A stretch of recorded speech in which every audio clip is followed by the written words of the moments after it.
చేసేవాడు ప్రవక్త.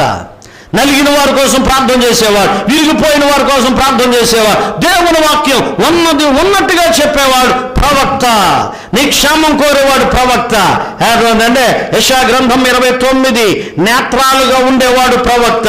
యెషయా గ్రంథం 29 10వ వాక్యాన్ని చదువుని ఏం రాశాడో, నీ మీద గాఢ నిద్రాత్మను కుమ్మరించి ఉన్నాడు, మీకు నేత్రాలుగా ఉన్న ప్రవక్తలను, మీకు నేత్రాలుగా ఉన్న, నేత్రం అంటే కన్ను.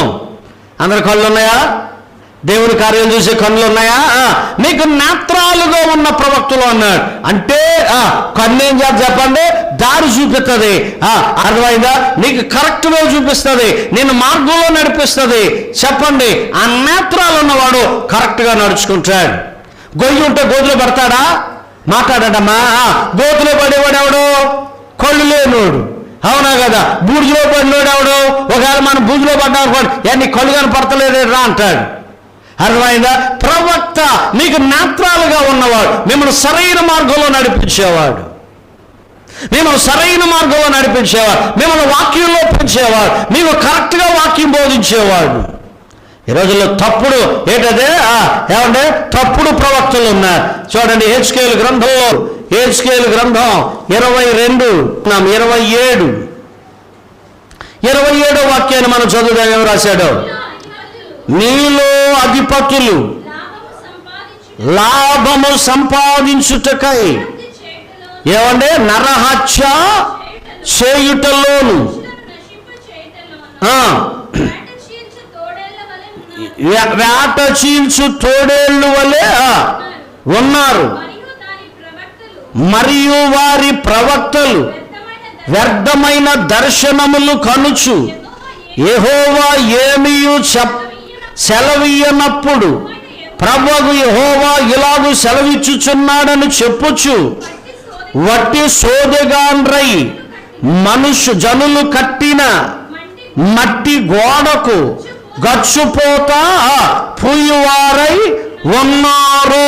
ప్రవక్తలండి, దేవుడు చెప్పకపోయినా, దేవుడు సెలవీయకపోయినా, యేసయ్య చెప్పకపోయినా, ప్రభు మాట్లాడకపోయినా ఏం చేస్తున్నారట? దేవుడు నాతో.